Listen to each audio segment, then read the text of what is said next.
تأتي ذكرى أكتوبر هذا العام بدون التركيز على فرد أو شخص على أنه الملهم أو القائد أو صاحب النصر، ويمكن يكون ده يعني بداية لعودة الرشد، لأنه ما فيش جيش بينتصر أو بلد بتنتصر بشخص، إنما بتنتصر بجموع وبخطة وبتوفيق.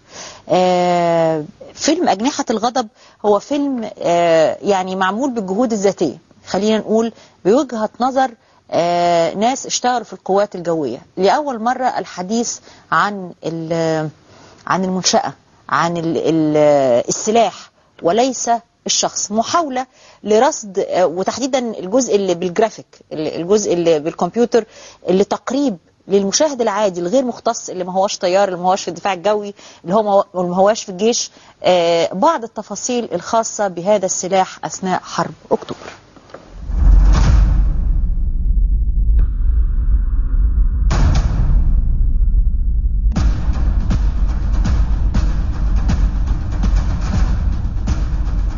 حلقت أجنحة الغضب حتى انتصرت في أكتوبر عام 1973، وبقيت بطولات المقاتلين المصريين لا يعرف عنها سوى قليل من المقربين.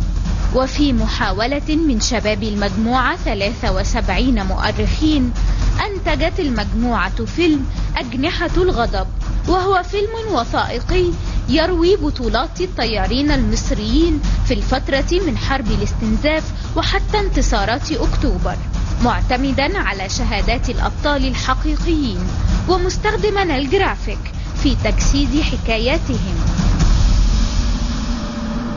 احنا قعدنا نعمل ريسيرشز، الفيلم خد مرحلة ريسيرش وبعد كده تنفيذ مبدئي، بنبني الموديلز بتاعتنا وبنبني الحاجات وبناخد موافقات عليها ان هي دي بالظبط اللي حربت، وبعد كده بدأنا نعمل المعارك، نعمل سيميوليشن المعارك. احنا خدنا 3 سنين في الفيلم، احنا 3 سنين شغالين. طبعا احنا اضطرينا طبعا نتصرف بجهودنا الذاتيه تماما يعني، وبدأنا طبعا على مدى 3 سنين بنصرف على هذا العمل.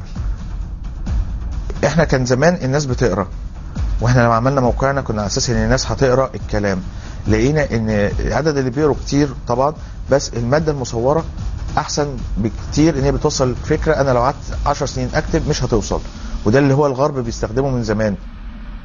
ومثلما أثرت قصص الأبطال في صناع الفيلم، أمد الشباب الأبطال بمعلومات لم يعرفوها هم عن أنفسهم.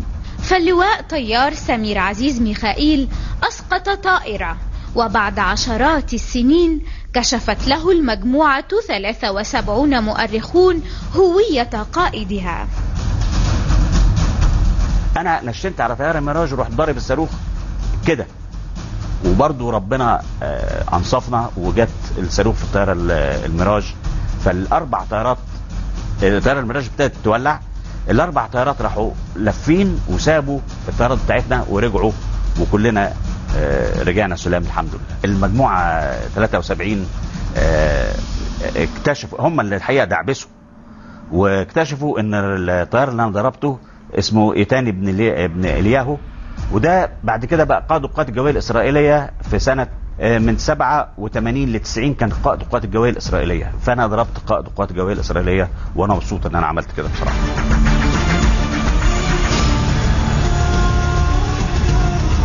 الناس دي عملت حاجة أنا أستطيع أن أفخر بيها، وبيذكروا في كل المجالات، في جميع أفرع القوات المسلحة بيتكلموا عنها، مش بس طيران بس، إنما بيتكلموا عن كل حاجة، ودي بتبين الناس الصغيرة واللي ما اتكتبش بقالنا سنين بننادي انه يتكتب عن الناس اللي عملت المجهود ده، ولهم الفخر ونترحم على الشهداء. إن كان المحاربون المصريون قد تحدوا العدو بالطائرات والصواريخ والأسلحة، فالمجموعة 73 مؤرخون داخل حرب جديدة سلاحها هو توثيق بطولات المصريين في مواجهة الادعاءات والأكاذيب. بسنت شحاتة، 10 مساء.